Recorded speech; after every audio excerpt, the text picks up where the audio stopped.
الفاتحة إلى روح حبيبنا وشفينا سيدنا رسول الله صلى الله عليه وسلم وآله وأصحابه وأزواجه وإخوانه من الأنبياء والمرسلين ثم إلى أرواح مشايخنا ولآبائنا وأمهاتنا ولمن له حق علينا خصوصا صاحب هذه المنظومة الإمام الشيخ عمر بن محمد بن فتوح البيكوني الدمشقي الشافعي بأن الله يغفر لهم ويرحمهم ويعلي درجاتهم في الجنة وينفعنا بأسرارهم وأنوارهم وعلومهم وبركاتهم في الدين والدنيا والآخرة بسر الفاتحة.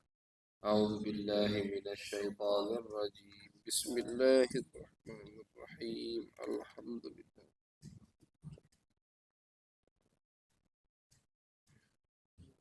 اهدنا الصراط المستقيم صراط الذين أنعمت عليهم غير المغضوب عليهم ولا الضالين آمين. بسم الله الرحمن الرحيم. أبدأ بالحمد مصليا على محمد خير نبي رسلا وذي من أقسام الحديث عدة وكل واحد أتى وحده أولها الصحيح وهو ما اتصل إسناده ولم يستع يعل يرويه عضل ضابط عن مثله معتمد في ضبطه ونقله والحسن المعروف طرقا وغدا رجاله لقى صائب اشتهرا وكل ما عن رتبة الحسن قصور فهو ضعيف وهو أكثر الكثر وما أضيف للنبي المعروف وما للتابعين هو المخطوب والمسند المتصل إسناد من راويه حتى مصطفى ولم يبين وما بسمع كل راو يتصل إسناده للمصطفى فالمتصل مسلسل كل ما على وصف أتى مثل أما والله أنبني الفتى كذاك قد حدثنيه قائما أو بعد أن حدثني تبسما عدد مروي اثنين أو ثلاثة مشهور فروي فوق ما ثلاثة معنعن عن سعيد الكرام ومبحث ما فيه راوي لن يسم قالت رجاله على وجده ذاك الذي قد نزل وما أضفته إلى أصحاب من قول وفعل فهو موقوف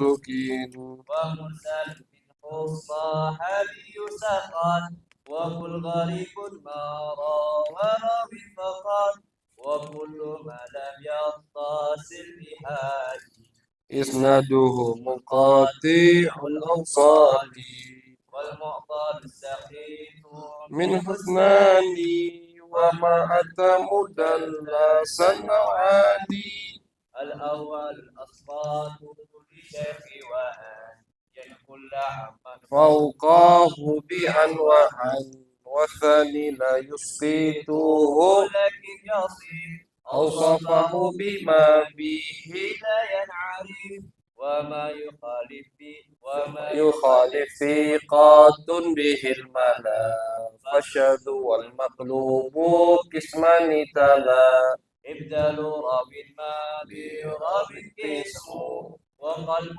إسناد بمتن اسمه والفرد ما قيدته بثقته أو جمع أو قصر على روايتي وما بعلة قمود أو خفا معلل عنده قد عرفا وذو اختلاف سند أو متن مضطرب عنده هيل الفن في الحال حديث ما أتى من بعد ألفاظ الرواة اتصلت وما روى كل قارن الأخي مدبج أعرفه حقا وانتخيه متفق لفظا وخطا متفق وضده فيما ذكرنا المفترق متفق الخط فقط وضده مختلف فحش الغلال والمنكر الفرض بإعراب البدل تعديله لا يحمل التفرد متروكهما واحد حيد به انفرد وأجمع لضعفه فهو كرد والكذب المختلف المصنوع على النبي فذلك الموضوع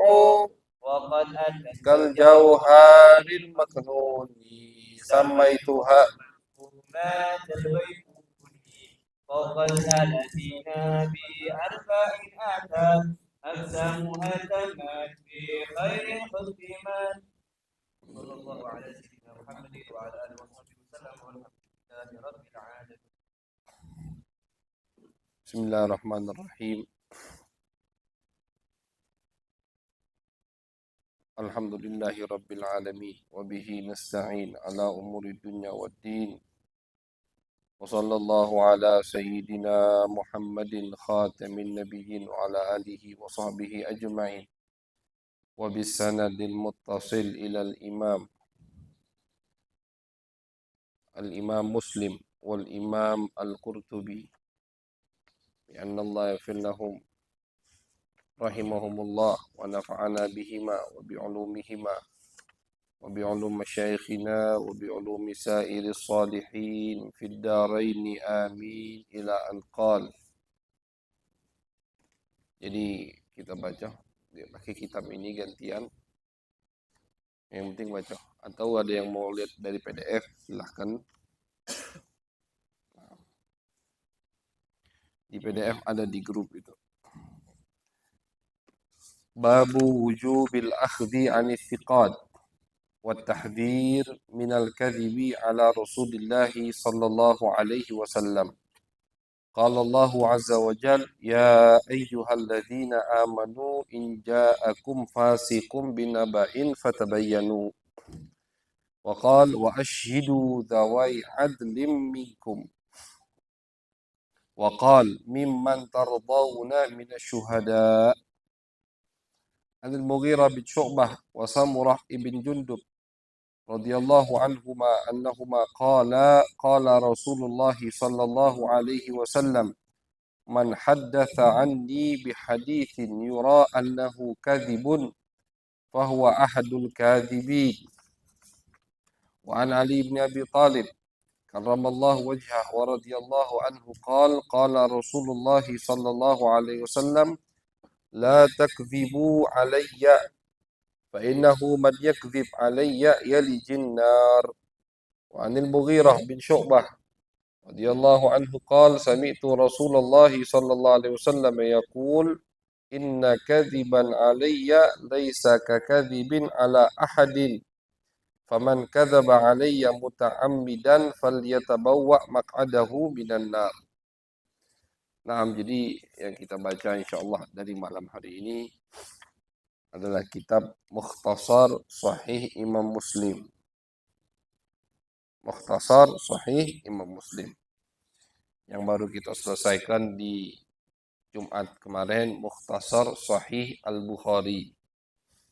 Ini Mukhtasar Sahih Muslim. Dari seluruh Mukhtasar Sahih Mukhtasar itu ringkasan, ringkasan Sahih Imam Muslim. Dari seluruh ringkasan Sahih Imam Muslim, yang paling istilahnya yang paling bisa kita katakan sempurna atau komplit, yaitu adalah Mukhtasar yang kita baca.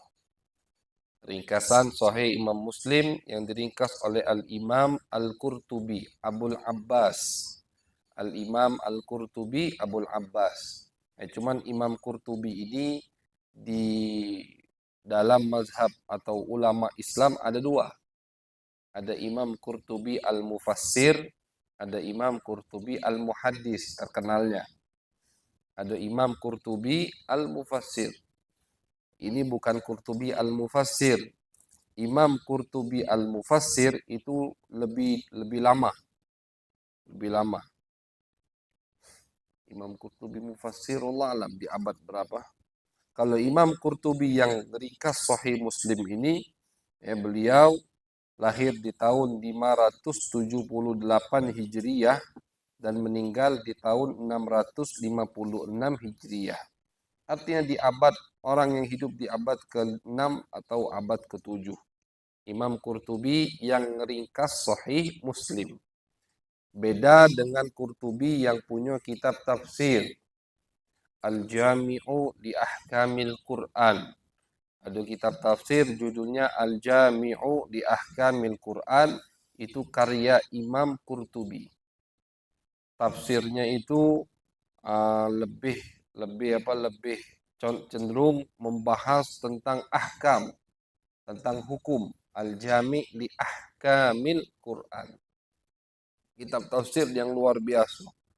Termasuk tafsir yang sering dipakai jadikan rujukan oleh Abu Ya Said Ahmad Al-Maliki di dalam kajian-kajian beliau.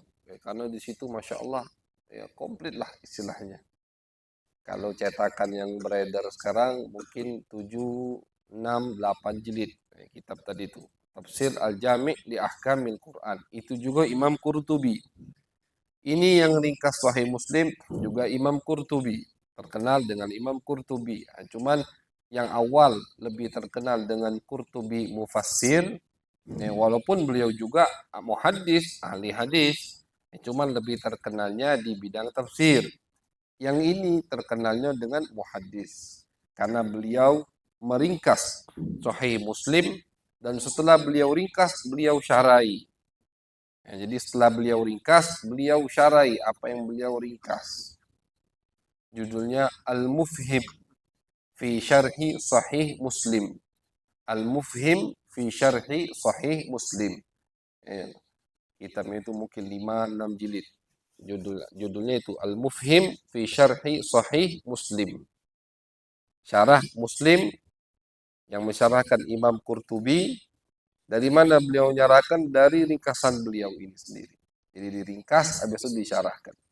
Seperti ringkasan Bukhari kemarin, ngeringkasnya itu bukan ngeringkasnya itu ngeringkas ngapus sanad, ringkas metode ngeringkasnya itu menghapus sanad sehingga mereka langsung menyebutkan sahabat seperti tadi Anil Mughirah sahabat, sami itu Rasulullah itu. Dan menghapus mukarrar, hadis-hadis yang diulang oleh Imam Muslim. Seperti Zabidi, Mukhtasar Zabidi yang kemarin, ngapus sanad dan ngapus hadis yang diulang-ulang oleh Imam Bukhari. Nah, jadi ringkasannya itu bukan ngurangi hadis, tidak. Makanya jumlah hadis yang diringkas oleh Imam Qurtubi ini 2.948 hadis. Jumlah hadisnya 2.948 hadis. Banyak, 2.900 hadis. 2.948 hadis. Sahih Muslim sendiri, ya mungkin Sahih Muslim itu 4.000 atau hampir ke 5.000 Sahih Muslimnya. Kenapa? Karena banyak yang diulang hadisnya. Nah, Imam Qurtubi setiap pengulangan hadis beliau lihat. Misalkan ada satu hadis persis cuman diulang sama Imam Muslim 4 kali. Beliau lihat mana riwayat yang paling komplit dari hadis tersebut. Misalkan 4 hadis ini diulang, satu ada di bab taharah, satu ada di bab shaum, puasa, satu ada di bab muamalat, jual beli, satu ada di bab nikah misalkan. 4 hadis ini diulang di 4 bab oleh Imam Muslim yang punya Sahih Muslim, kitab aslinya. Sama beliau lihat 4 hadis tadi di 4 bab. Hadis kok ini. Beliau lihat, setelah beliau lihat, oh ini yang paling komplit, paling banyak maksudnya yang ada di bab nikah misalkan. Itu yang beliau sebutkan. Riwayat itu yang beliau pakai. Nah, begitu.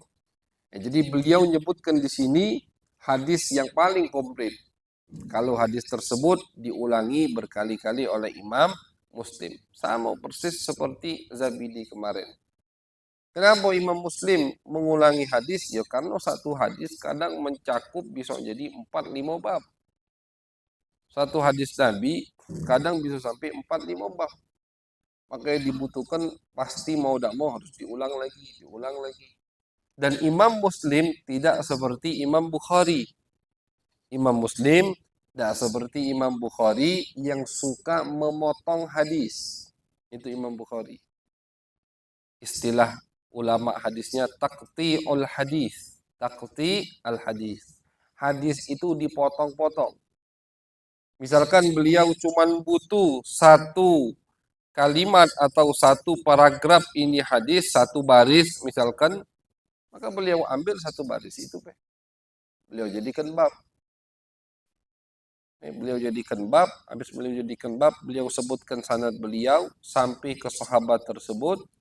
Udah, beliau sebutkan. Misalkan cuman innamal a'malu binniyat, cuman itu yang beliau butuh. Beliau sebutkan innamal a'malu binniyat. Selesai. Terusannya tidak beliau lanjutkan. Karena beliau tidak butuh, maksudnya tidak butuh untuk bab itu. Terusannya misalkan di bab lain beliau butuh tentang cerita hijrah. Sebutkan lagi sanad persis sama yang pertama tadi. Sebutkan lagi sampai ke sahabatnya langsung faman kanat hijratuhu ilallah. Nah, itu. Itu metode Imam Bukhari. Imam Bukhari terkenal dalam pembuatan bab setiap yang ada di Sahih Bukhari itu memiliki hukum yang sangat dalam. Imam Muslim itu tidak pakai bab. Ini yang ada di kitab kita nih. Dan nanti kan kitab antum sama sama kitab anak. PDF-nya soalnya sama persis dengan yang ini. Yang dicetak itu, yang lagi dicetak. Sama dengan ini, PDF dari ini soalnya. Nah, bab yang ada ini bukan dari Imam Muslim. Imam Muslim tidak buat bab. Beliau langsung menyebutkan hadasana. Imam Qurtubi yang buat bab. Dikumpulkan sama Imam Qurtubi, oh ini hadis ini tentang ini. Kalau kita buka Sahih Muslim, maafi bab, kata bab. Kalau ada bab itu bab dari muhaddits berarti. Dari orang yang meneliti dan mentelaahnya sebelum dicetak, dijadikan bab biar gampang untuk nyari. Imam Muslim tidak pakai bab. Tapi bukan artinya kata ulama Imam Muslim tidak ada hukum di hadis-hadis yang beliau kumpulkan, juga ada hukum. Dipelajari sama ulama hadis. Ternyata Imam Muslim agak lebih ruwet dari Bukhari. Kalau Bukhari beliau apa istilahnya? Beliau nunjukkan kepada yang membaca Bukhari bahwasanya pemahaman yang beliau pahami dari hadis tersebut dijadikan bab. Itu Bukhari itu. Beliau memahami hadis. Oh, hadis ini tentang boleh begadang setelah sholat Isya untuk nuntut ilmu. Beliau jadikan bab. Habisnya beliau sebutkan hadisnya. Apa pemahaman Bukhari tentang hadis tersebut? Ya bab itulah. Bab boleh, ada yang di Bukhari. Bab boleh begadang setelah sholat Isya kalau untuk nuntut ilmu. Beliau sebutkan hadisnya. Beliau sebutkan hadisnya. Menurut antum Bukhari, apa hukum dari hadis ini? Ya bab itu. Bab itu. Bab yang ana buat itulah pemahaman ana untuk hadis yang ana riwayatkan. Itu Bukhari. Muslim tidak. Kata ulama hadis, salah satunya Syekh Muhammad Awwamah, yang beliau mengatakan Imam Muslim ini lebih, kalau kita perhatikan kata beliau, lebih rumit, lebih harus teliti yang membacanya dari Imam Bukhari. Kenapa? Karena Imam Muslim mayubawwib. Beliau tidak nyebutkan bab. Jadi beliau istilahnya tidak nampakkan, terlalu menampakkan pendapat beliau. Hanya orang yang meneliti, yang ngerti, yang paham, tahu pendapat Imam Muslim. Salah satu yang diteliti oleh ulama, ternyata Imam Muslim itu beliau setiap meriwayatkan hadis satu masalah, misalkan contoh, satu masalah contoh. Safarul mar'ah bimahram atau biduni mahram. Boleh tidak perempuan itu pergi safar tanpa ada mahram atau harus ada mahram? Yang betina keluar dari rumah boleh tidak dewean? Tentu dari hadis yang dikumpulkan oleh Imam Muslim tak boleh. Harus ada mahram. Nah, cuman konteks hadisnya itu dengan riwayat yang berbeda juga berbeda. Ada yang riwayat menyebutkan perempuan tidak boleh berangkat lebih dari 3 hari 3 malam kecuali dengan mahram. Ada hadisnya begitu. Perempuan tidak boleh berangkat keluar rumah safar melebihi 3 hari 3 malam kecuali ada mahram. Tidak boleh dewean. Ini ada riwayat begitu menyebutkan. Ada riwayat lain menyebutkan, ini sama Imam Muslim disebutkan kalau ada riwayat lain menyebutkan Nabi dalam hadis tersebut tidak memberikan patokan dengan 3 hari 3 malam. Pokoknya perempuan kalau mau safar harus pakai mahram. Nah, kalau riwayat tadi 3 hari 3 malam. Kalau riwayat yang satunya Nabi tidak menyebutkan 3 hari 3 malam. Ini sama Imam Muslim dua-duanya diriwayatkan. Cuman mana pendapatmu wahai Imam Muslim, mana yang lebih antum cenderungi, antum lebih pilih? Ternyata kata ulama yang lebih dipilih oleh Imam Muslim yaitu safar walaupun tidak sampai 3 hari 3 malam tetap harus ada mahram. Dari mana pendapat itu yang dipilih oleh Imam Muslim lebih dikuatkan riwayat tersebut oleh Imam Muslim dari peletakan hadisnya. Ternyata kata ulama setelah diteliti Imam Muslim ini setiap meriwayatkan satu masalah. Satu masalah ini ada beberapa riwayat hadis itu beliau tutup masalah tersebut, bab tersebut dengan pendapat yang beliau pilih. Tapi tidak disebutkan di bab. Jadi di akhir bab riwayat hadis Nabi mengatakan perempuan kalau safar harus ada mahram, itu beliau tutup riwayat tersebut, bab tersebut dengan riwayat Nabi tidak mematoki 3 hari 3 malam. Dengan riwayat itu. Nah, itu pendapat yang lebih beliau pilih. Ini Imam Muslim. Siapa yang tahu cak ini? Imam Nawawi, Imam Qurtubi, yang perhatian dengan pendapat Imam Muslim di dalam kitab beliau Sahih Muslim. Kan sembarangan orang. Imam Nawawi kan punya syarah Sahih Muslim, termasuk syarah yang paling luar biasa. Sayyid Alawi bin Abbas Al-Maliki itu tidak pernah meninggalkan kitab syarah Nawawi Sahih Muslim. Beliau baca terus mana-mana. Makanya kelebihan ulama Syafi'iyah, di Bukhari ada Ibn Hajar, di Muslim ada Imam Nawawi. Dua syarah ini luar biasa. Sampai-sampai tadi melebihi syarah yang lain. Syarah Imam Nawawi Sahih Muslim yang Al-Faqir punya itu di rumah belasan jilid cetakan Darul Kutub. Belasan jilid syarah Imam An-Nawawi. Bukan yang mukhtasar ini, bukan Imam Nawawi kan sebelum beliau. Sahih Muslimnya niat disyarahkan sama Imam An-Nawawi. Nah, Imam Nawawi lah salah satunya yang paham, yang ngerti, yang sadar ternyata Imam Muslim juga di dalam sahih beliau menyebutkan atau memberikan isyarat kepada kita mana pendapat beliau ketika ada hukum, ada hadis yang berbeda yang terkait dengan syariat hukum Islam. Dua hadis beda, kata Imam Muslim, aku lebih cenderung ke pendapat yang ini. Begitu. Itu imam dan banyak contoh-contoh yang lain. Bukan siko contoh ini, Be. Kalau siko contoh ini, Be, mungkin kita katakan, oh ini kebetulan. Tidak. Memang begitu metode Imam Muslim.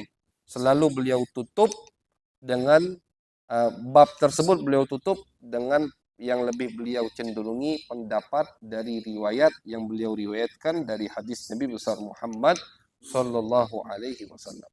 Nah, jadi kalau dari segi menunjukkan pendapat pribadi, Sahih Muslim lebih ribet daripada Sahih Bukhari, daripada Imam Bukhari. Tapi kalau dari segi susunan urutan hadis, dari segi penyebutan hadis, itu Sahih Muslim lebih gampang daripada Sahih Bukhari. Untuk mencari hadis, lebih gampang ke Sahih Muslim daripada ke Sahih Bukhari. Karena tadi, Imam Muslim tidak nyebutkan bab. Ulama setelahnya bikin bab yang simpel. Sekiranya gampang untuk dicari. Beda dengan Bukhari. Kalau Bukhari buat bab atas pemahaman beliau dari hadis tersebut. Nah, siapa dari kita yang bisa nandingi atau setara dengan pemahaman Bukhari? Nah, makanya agak sulit kalau mencari hadis dari kitab Sahih Al-Imam Bukhari. Beda dengan Sahih Muslim. Nah, jadi kitab yang kita baca insya Allah kita mulai malam hari ini. Walaupun dengan cukup Al-Fagir yang baca sedikit. Jangan sampai tidak mulai nian. Adalah kitab Mukhtasar Sahih Muslim. Dan alhamdulillah kitab ini juga Al-Fagir baca. Sahih Muslim aslinya Al-Fagir baca sama Abu Ya Said Ahmad. Dan ini Mukhtasar ini juga baca dengan Abu Ya Said Ahmad. Waktu itu kami mulai ini di tahun 1441. Sekarang 47. 1441 Hijriah kami mulai. Berarti berapa tahun yang lalu? 6 tahun yang lalu. 2 tahun sebelum pulang atau 1 tahun sebelum pulang. Hatamnya 1442.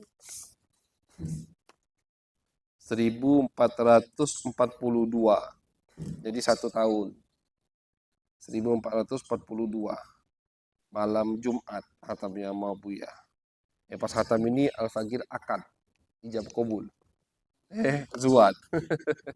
Pas hatam ini Buya tuh punya adat kalau santri mau ijab kabul akad sama beliau, kalau ada pas hataman itu sekalian hataman malam Jumat. Buya nyembelih 6 kambing waktu itu. Untuk resmi hataman kitab dan agad Al-Fagir waktu di Mekah dulu 1442. Jadi kitab ini alhamdulillah ijazatan wasamaan, bukan cuma ijazah, alhamdulillah termasuk kitab yang ijazah dan sama.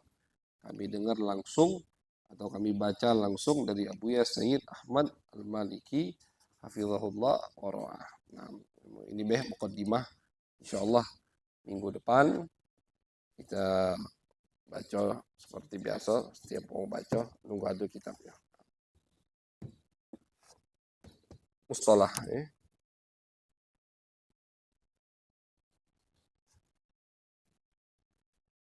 Bismillahirrahmanirrahim.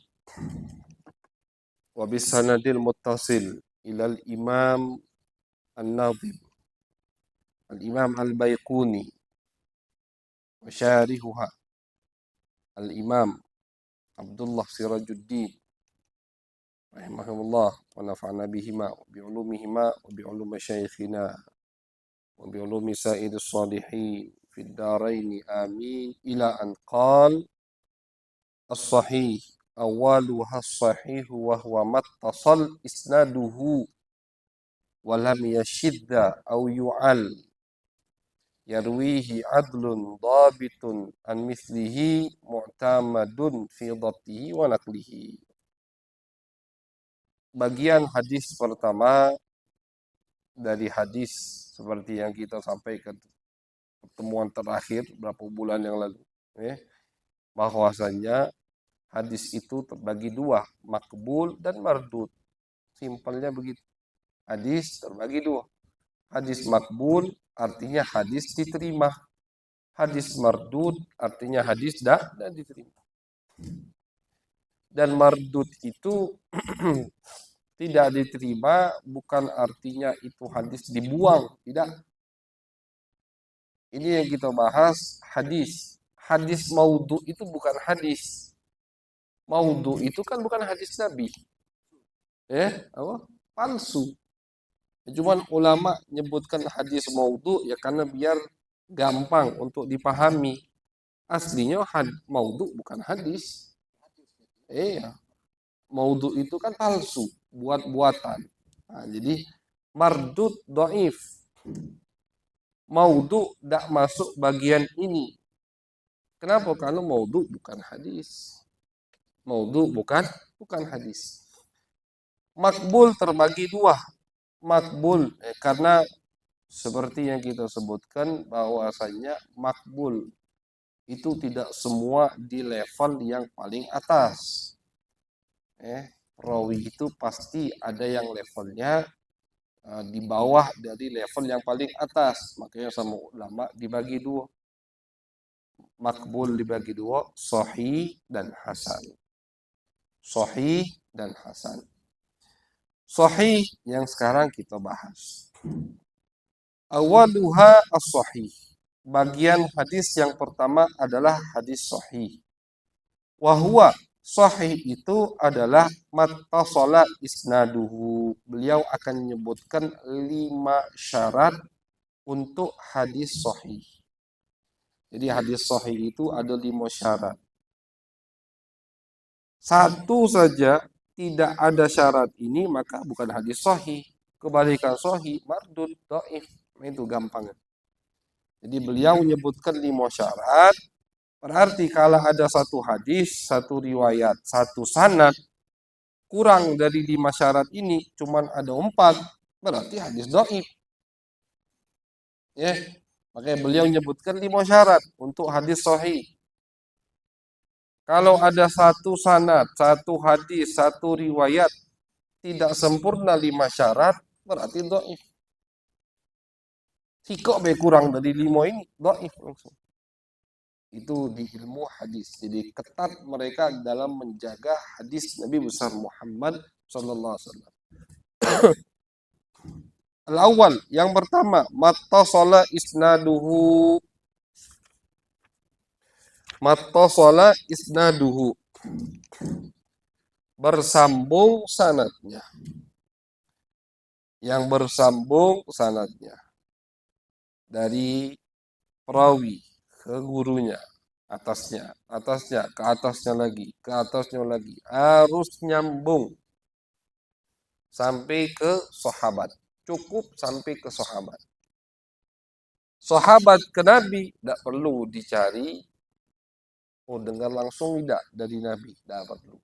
Karena sahabat ke Nabi walaupun mereka tidak dengar langsung dari Nabi, tetap riwayat tersebut diterima.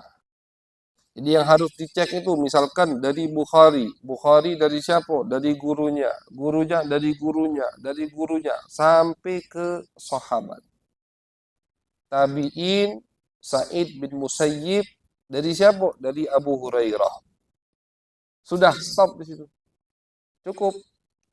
Tidak perlu kita cari Abu Hurairah dengan langsung dari Nabi. Tidak perlu. Karena sahabat, walaupun mereka tidak dengar langsung dari Nabi, riwayat mereka tetap diterima. Kenapa kita harus yakin Bukhari dengar dari gurunya? Gurunya dari guru. Karena biar kita tahu jelas ini hadis dari siapa be. Misalkan dosa Bukhari, Al-Faqir. Ahmad Nabil dari gurunya, Abuya Ahmad Al-Maliki. Benar tak? Ahmad Nabil dari Abuya Ahmad Al-Maliki. Muttasil tak? Nyambung tak? Oh nyambung. Kenapa kita harus tahu pasti ini nyambung? Kalau misalkan Ana Ahmad Nabil tadi tidak nyambung langsung dari Abuya Ahmad Al-Maliki, berarti kan ada satu orang yang dihapus. Siapa wong ini? Nah itu masalahnya. Siapa wong ini? Itu yang jadi masalah. Kenapa jadi masalah? Misalkan, oh Ahmad Nabil riwayatnya diterima, fiqh sama dengan Abu Ya Ahmad Al-Maliki riwayatnya diterima, fiqh maksudnya. Nah yang tengah-tengah ini, siapa yang tengah-tengah ini?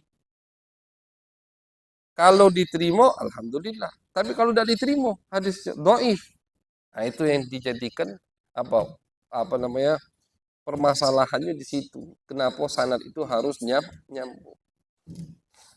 Biar ketahuan kalau tidak nyambung, ini ada yang bolong gini, ada yang kehapus. Siapa?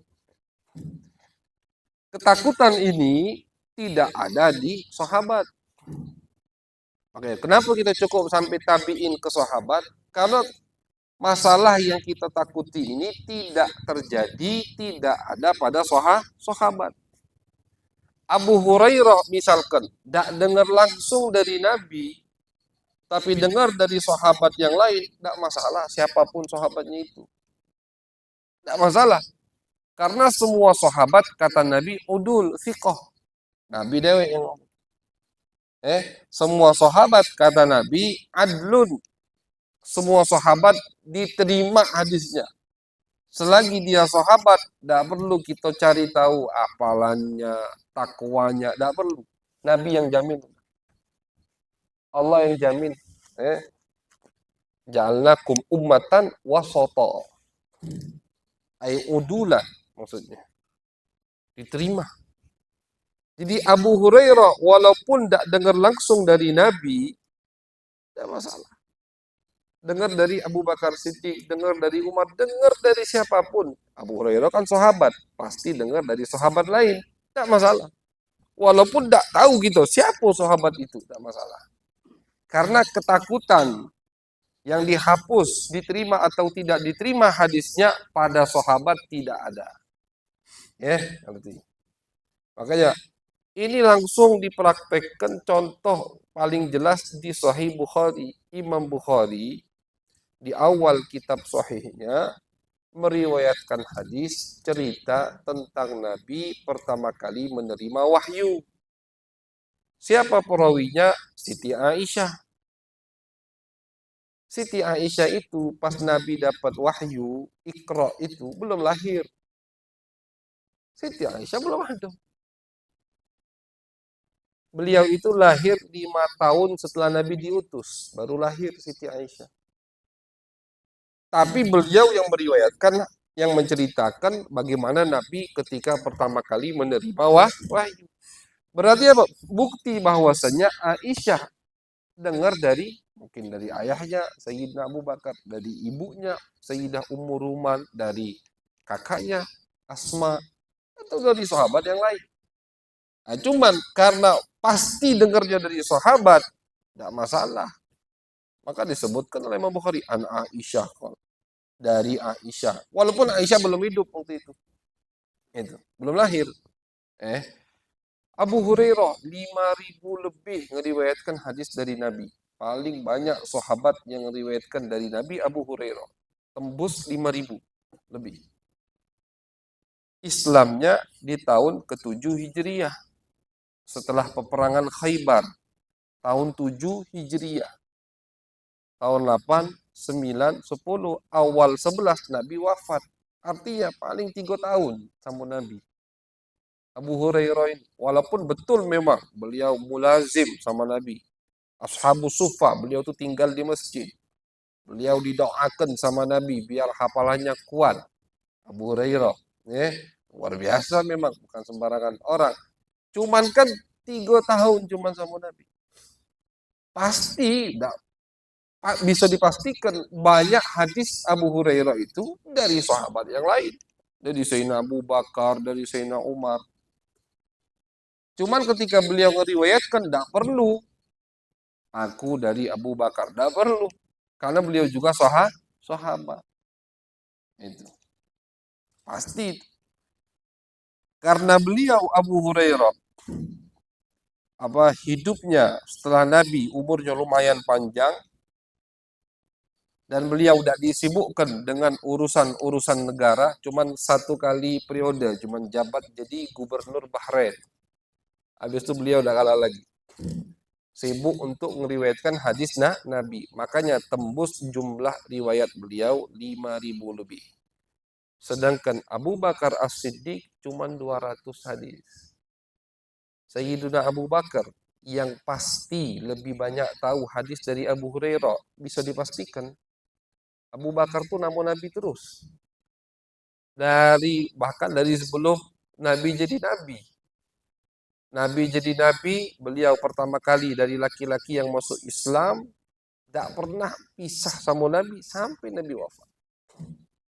Artinya, pengetahuan Sayyiduna Abu Bakar dari Abu Hurairah jelas jauh, pasti Sayyidina Abu Bakar lebih banyak tahu hadis Nabi. Cuman karena beliau setelah Nabi wafat, hidupnya tidak terlalu lama, hayat beliau 2 tahun menjabat jadi khalifah cuma 2 tahun sekian, dan disibukkan dengan urusan daulat, urusan khilafah, pengganti Nabi kan sibuk.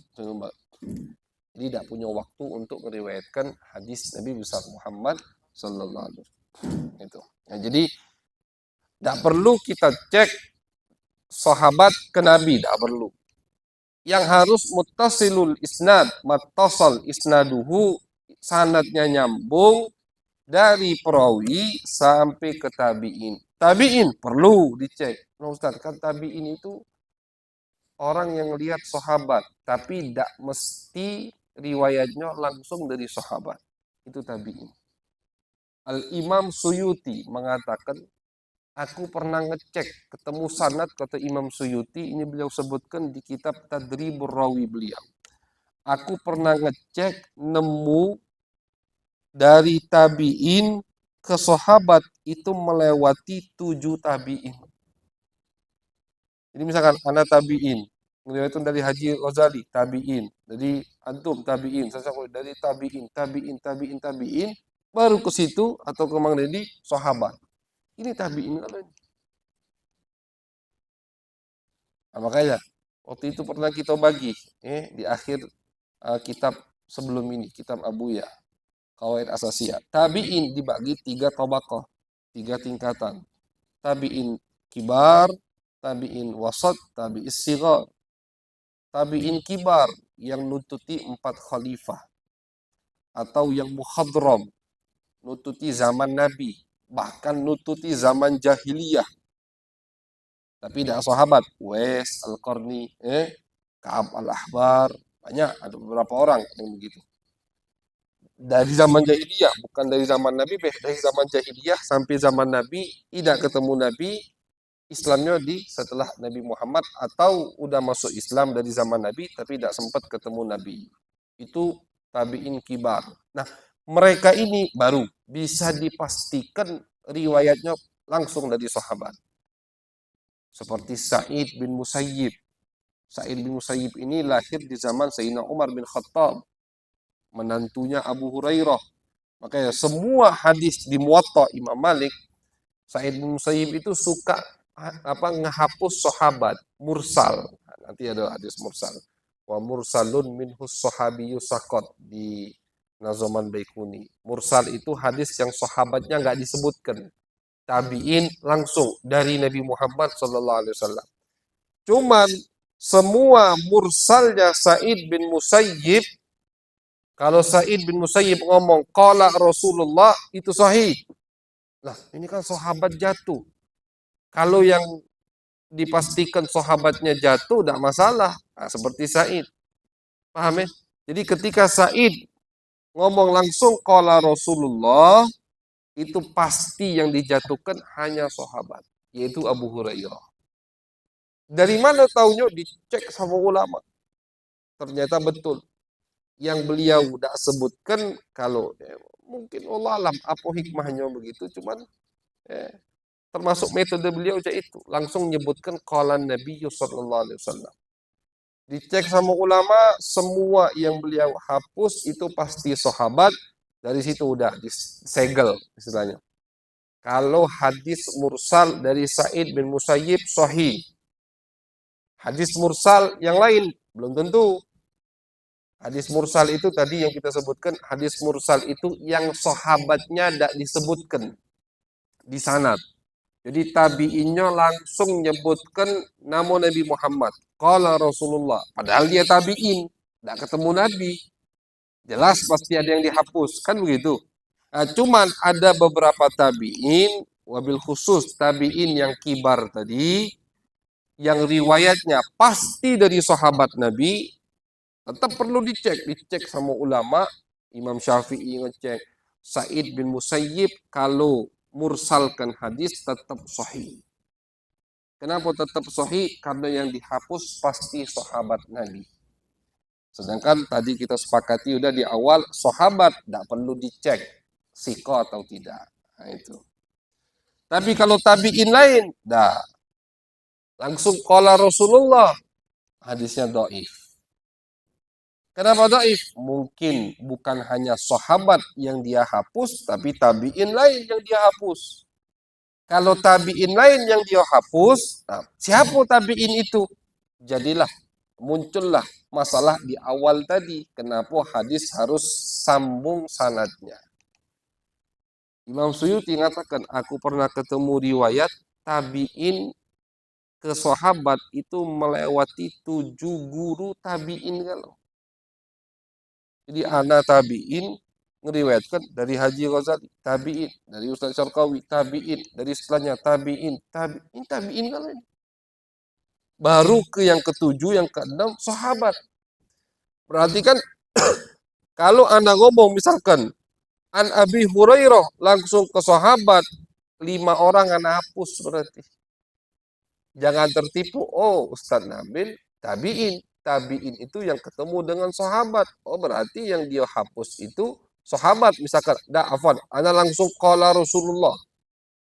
Anda langsung qala Rasulullah. Oh ini Ustaz Nabil langsung qala Rasulullah. Yang Ustaz Nabil tabi'in. Berarti pucuknya sahabat. Oh sahabat semua diterima. Hadisnya dah cukup itu. Dijinggal dulu. Ahmad Nabil ini tabi'in di abad keberapa atau maaf di tahun berapa lahirnya?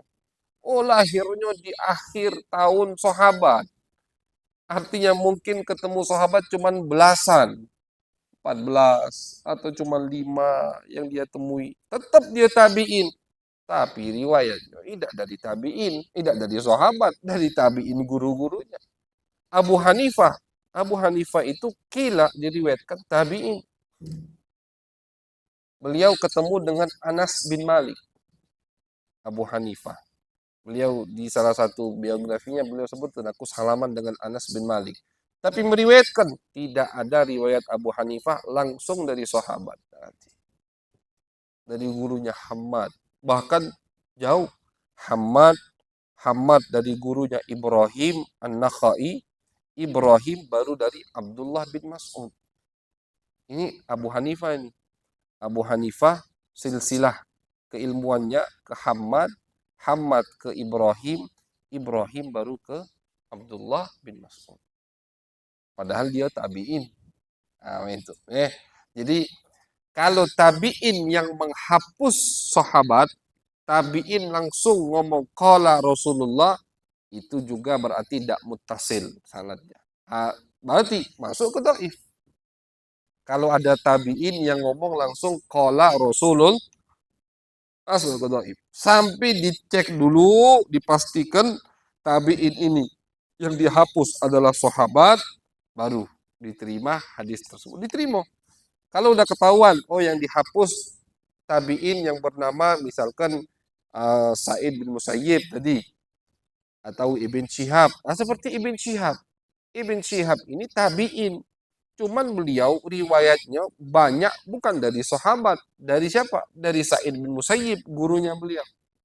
Karena beliau termasuk tabi'in sigar, tabi'in yang generasi ketiga. Jadi tabi'in ada 3 generasi. Ada riwayat beliau dari sahabat. Kati. Kalau di Muwatta kayak ada kati. Beliau itu dari gurunya, baru dari sahabat. Ibn Syihab dari gurunya, dari sahabat. Padahal Ibn Syihab tabi'in. Nah, begitu. Jadi kalau kekurangan, ketahuan ini ada yang dihapus dari sanad selain di generasi sahabat, maka itu hadis jadi dhaif. Karena syarat hadis sahih, syarat yang pertama adalah mattasala isnaduhu, yang sanadnya itu nyambung. Walam yashidda, ini syarat kedua. Ada musyudud, lam yashid. Apa syudud? Syudud itu kalau secara lughatan asyudud al-mukhalafah. Asyad, syudud itu jamaknya syad. Syad itu al-mukhalafah, yang berlawanan atau yang menyimpang, itu syad. Yang menyimpang, syad.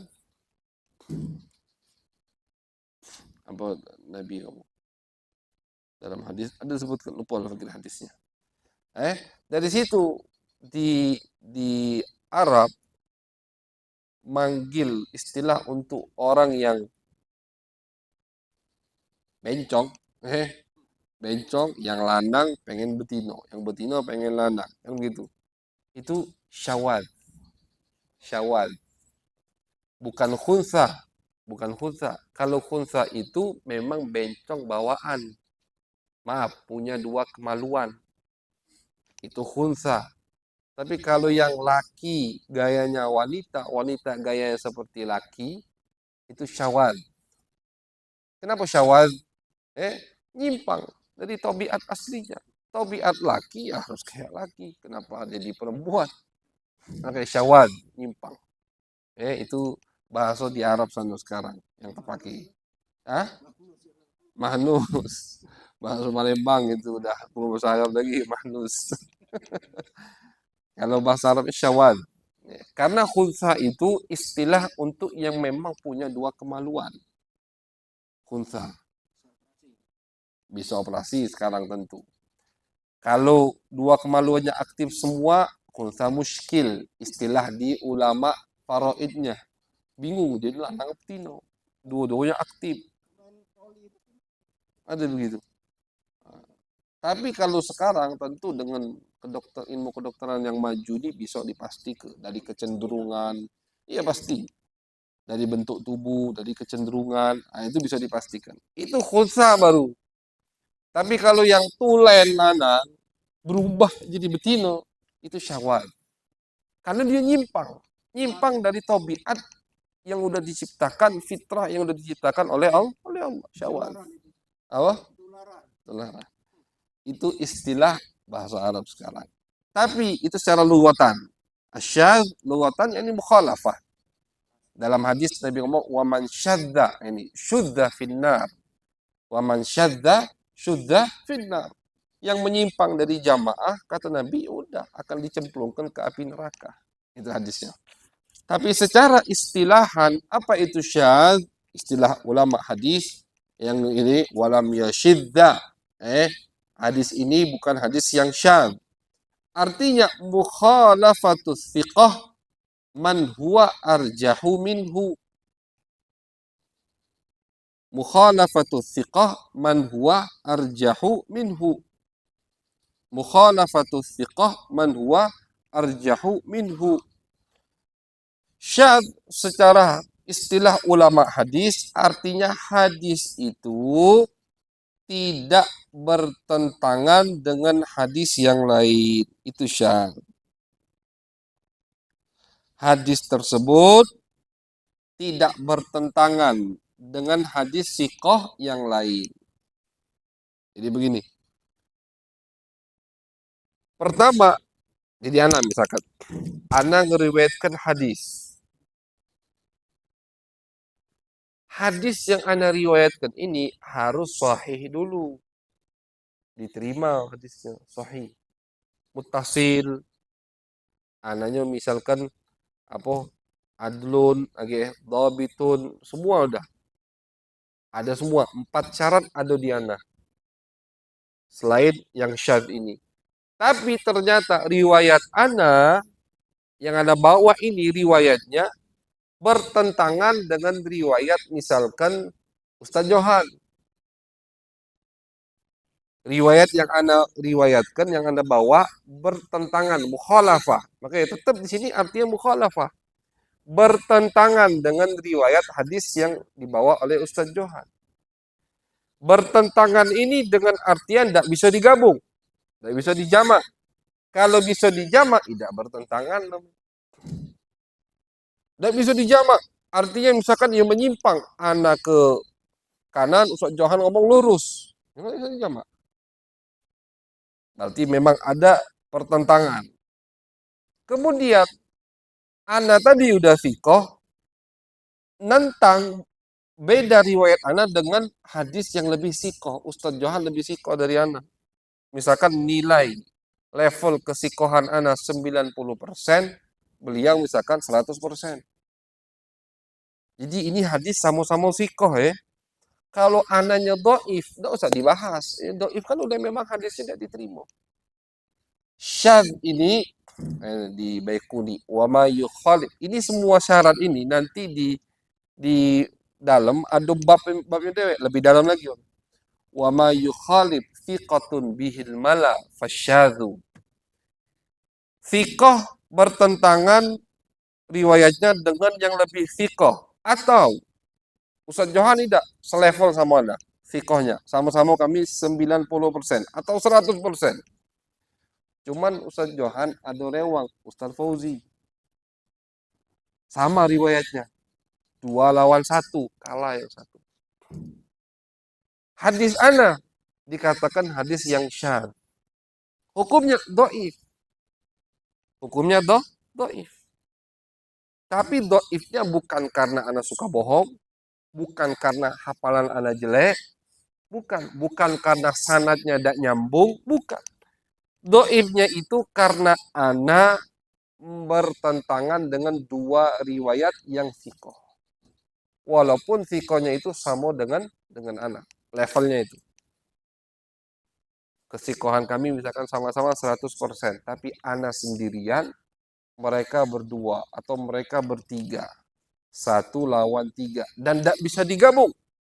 Bertentangan ini betul-betul tidak bisa digabung. Maka satu hadis ya, maksudnya satu pembahasan. Innamal amalu binniyat misalkan, bukan beda ya, kalau beda hadis kan lain cerita ya. Tidak, satu hadis. Tapi anak ngomong begini, 2 orang, 3 orang ngomongnya lain. Kenapa dijadikan dhaif sama ulama? Karena di sini ada ada tanda bahwasanya pasti anak ini ada masalah. Riwayat anak ada masalah. Hadis yang satu sumbernya, maksudnya satu ceritanya, satu pembahasannya. Tapi kok bisa anak berbeda dari 2 orang atau dari 3 orang? Apalagi kalau hadis tersebut, ini ditambahkan sama ulama, apalagi kalau hadis tersebut dari satu, maksudnya hadis yang terjadi di depan umum. Banyak yang tahu. Jadi banyak yang tahu, Nabi misalkan, kejadian sama Nabi. Banyak yang tahu kan? Atau terjadi yang dengar dari satu guru di majlis yang umum. Banyak yang dengar hadis ini. Yang lain hadisnya sama, ana dewean beda. Padahal dari satu majlis, dari satu sumber. Atau tadi, ke nabinya langsung. Hadis ini riwayatnya Nabi di itu cuma. Kejadiannya cuma itu. Cuman kenapa riwayat ana beda dengan riwayat 2 orang ini? Berarti Ahmad Nabil ini hafalannya ada apa-apa ini. Itu kata ulama. Yang ditakuti di situ syadz, syarat kedua ini untuk menjauhi dari kesalahan al-khata. Jangan-jangan ada kesalahan, salah dengar. Kenapa salah dengar? Yang lain atau 2, 3 orang itu mengatakan begini, sedangkan Ahmad Nabil riwayatnya begitu. Padahal itu kejadian, satu cerita, satu sumber. Ngapa dia bisa beda dengan yang lain? Berarti ini ada Ada kesalahan dari Ahmad Nabil, dari segi hafalannya, dari segi fokusnya mungkin. Nah, makanya dijadikan syarat syad.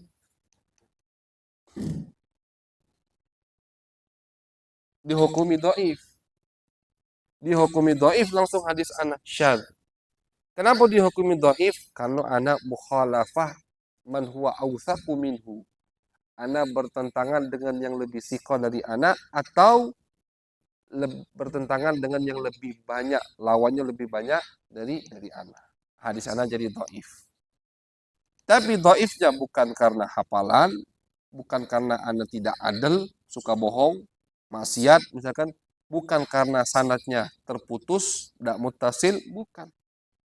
Doifnya karena hadis anak syad, bertentangan dengan dua orang fikoh. Kenapa jadikan doif tadi? Berarti jangan-jangan pendengaran Ahmad Nabil atau hafalan kuat ingatnya Ahmad Nabil atau fokusnya, ulama itu diteliti fokusnya juga. Fokusnya ketika mendengar hadis kurang fokus, itu yang menyebabkan dia bertentangan dengan dua wong tadi. Oh jelas, kalau antum dua doif walaupun 10 doif kalah sama fikoh satu. Standarnya itu semua fikoh. Semua fikoh. Kalau doif bertentangan dengan fikoh, itu namanya nanti ada lain hadisnya. Mungkar itu namanya. Mungkar kebalikannya ma'ruf. Kalau ini syad kebalikannya mahfuz. Aduh, mahfuz. Hadis dua orang itu mahfuz. Sahih jelas. Hadis anak syad, doif. Kenapa syad? Karena bertentangan dengan dua orang yang sikoh. Atau satu tapi lebih sikoh dari anak. Itu yang menjadikan hadis anak syad, doif.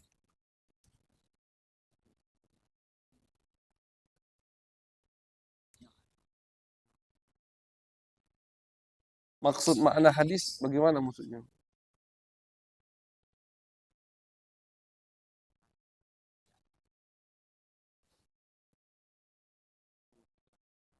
Oh, dak mesti. Iya, jadi maksudnya itu bertentangan ini maksudnya. Kalau kalimat dak mesti sama. Bertentangan maksud. Jadi misalkan tadi ana ke kanan, antum lurus ngomong. Ini kan bukan lafadznya, bukan. Bukan lafadz. Ah, gitu. Jadi ngapu ke kanan padahal ngomongnya lurus. Dua orang ngeriwayatkan lurus, satu orang ngeriwayatkan belok kanan. Tidak bisa digabung kan ini. Dan lurus sama kanan berbeda, kan begitu. Jadi bukan lafadznya. Kalau lafadznya berbeda tidak masalah. Karena ulama mengatakan dalam hadis itu boleh meriwayatkan bil makna dengan kalimat dewe. Sahabat Nabi itu banyak mereka ngeriwayatkan hadis bil makna.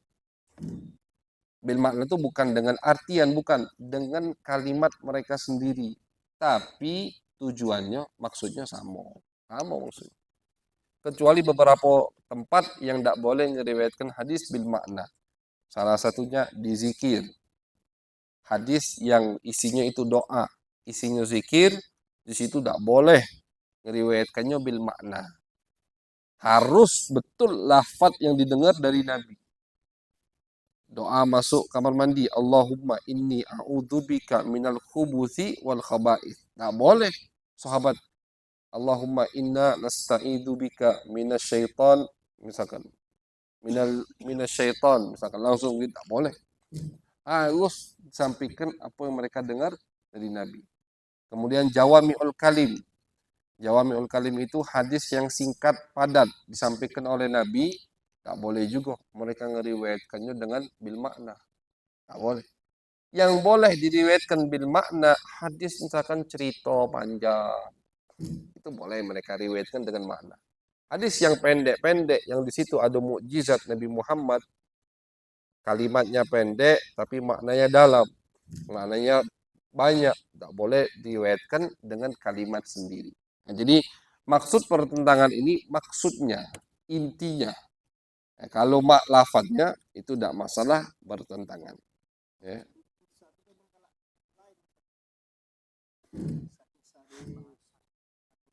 Iya, kalau kisah itu kan panjang.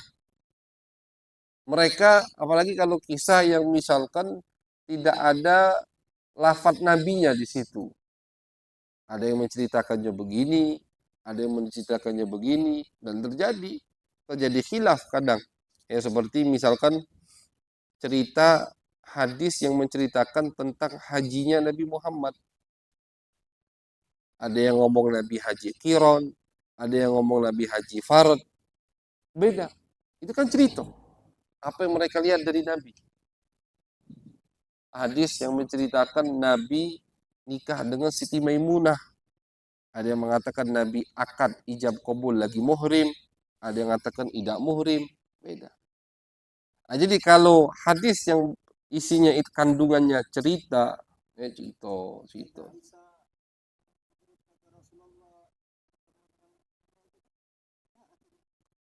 Isra Mi'raj.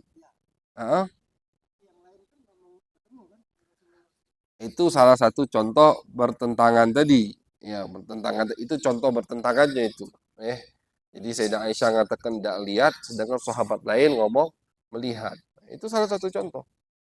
Nah, ya, ada pertanyaan lagi? Ini baru 2 syarat. Biar syarat ketiga minggu depan, insyaallah. Kalau syarat ketiga, au yu'al. Itu syarat ketiga. Walam yashidda au yu'al. Adamul illah. Insyaallah itu kita bahas di pertemuan yang akan datang. Maksudnya? Jadi begini, kadang sahabat itu meriwayatkan hadis dari pemahaman mereka. Siti Aisyah itu bukan dari Nabi. Sahabat juga bukan dari Nabi.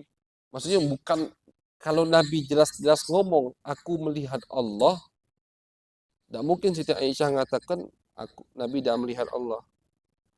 Atau Nabi ngomong, aku tidak melihat Allah, tidak mungkin ada yang ngomong Nabi melihat Allah. Kalau Nabi jelas ngomong kayak itu.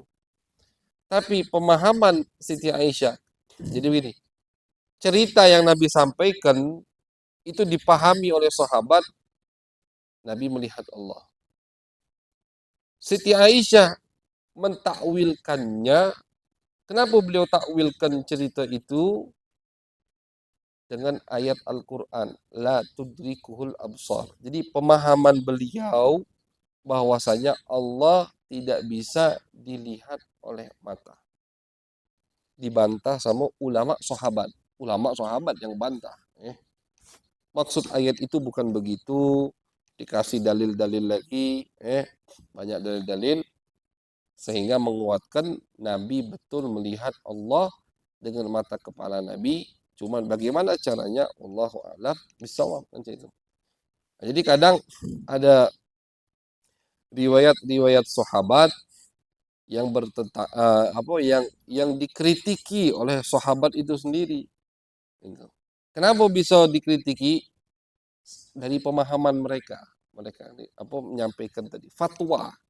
Jadi kayak itu fatwa, bukan ke hadis Nabi lagi. Ya kalau namanya di ilmu hadis tetap hadis, tapi hadis mauquf kan begitu.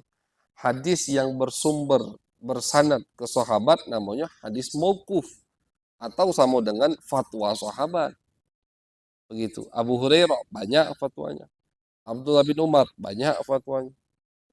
Nah, jelas? Ada soal lagi? Jadi itu syarat kedua. Ada musyudud. Sanad tadi kadang pertentangan ini terjadi di sanad, kadang di matan. Kalau matan tadi macam ke kanan, ada yang ke lurus. Di sanad juga ada. Misalkan ana ngeriwayatkan ana dari Reva dari Ginanjar, Ginanjar dari Habib Hussein. Sedangkan Ustaz Fauzi ngeriwayatkan langsung dari Reva ke Habib Hussein, Katik Ginanjar. Atau kebalikan, Ustaz Fauzi ada Ginanjar, ana yang Katik Ginanjarnya. ada yang dikurangi, ada yang hilang, atau tidak sama sanadnya. Ustaz Johan sama dengan Ustaz Fauzi, berarti ini syad fis sanad. Tentu sahabat tidak usah dibahas. Kita ngomong tadi kan, kalau udah ke sahabat, udah stop. Dari tabiin sampai ke bawah. Jadi tidak mesti di matan hadis terjadi syad, terjadi pertentangan. Kadang pertentangan itu juga terjadi di sanad. Sanadnya misalkan Ana, Reva Habib Hussein, Safauzi Johan, Reva Ginanjar Habib Hussein. Jadi satu orang yang Anda tidak sebutkan, dua orang sebutkan. Itu kan berarti kan menunjukkan ada apa ini. Mungkin terjadi kesalahan, khata, pasti ada kesalahan di sini. Itulah seperti yang kita sampaikan kemarin, itulah yang ingin dijauhi sama ulama hadis. Hadis Nabi itu pengen dijauhi dari al-kadzib wal khata. Itu deh. Dari kebohongan dan dari kesalahan. Kenapa harus ada sanad muttasil? Biar tidak terjadi dua ini, tidak kati kebohongan dan tidak terjadi kesalahan. Kenapa ada harus syad, tidak syad? Kalau syad, doif, tidak terjadi kesalahan. Ya karena tidak mungkin kebohongan. Kenapa tidak mungkin kebohongan? Karena dia udah fikoh. Dia bukan pendusta. Dia bukan pendusta. Tapi perbedaan pertentangan ini takutnya gara-gara hafalannya atau terjadi kesalahan. Maka didoifkan hadis tersebut. Selagi memang tidak bisa digabungkan dua riwayat itu. Kalau bisa digabungkan, dua-duanya diterima. Dua-duanya diterima. Makanya ada banyak, salah satunya Syekh Abu Hatim mengatakan, ini Abu Hatim ini abad keempat, mungkin abad ketiga, abad keempat. Kalau ada hadis yang bertentangan, kasih ke aku. Pasti aku bisa jamak. Pasti aku bisa gabungkan. Kati hadis Nabi yang bertentangan. Kalau ada yang bertentangan, berarti itu ada masalah di sanadnya. Jadi syadz dan mahfud. Berlawanan, fikoh ngelawan fikoh atau yang lebih fikoh. Nah, jelas insyaAllah sanad itu. Wallahu a'lam bissawab. Bismillahirrahmanirrahim. Ya Rabbana بأننا اعترفنا وأننا وتب علينا التوبة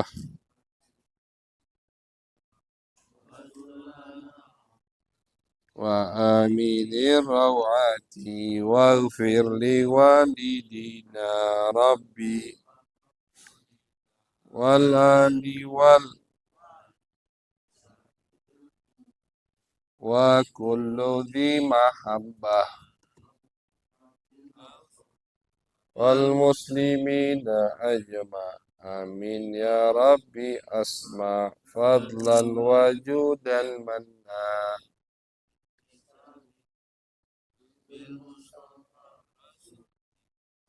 بكل سولي صلى وسلم ربي عليه وآله وصحبه عداد طش الصحب والحمد في البدء والتنعيم سبحانك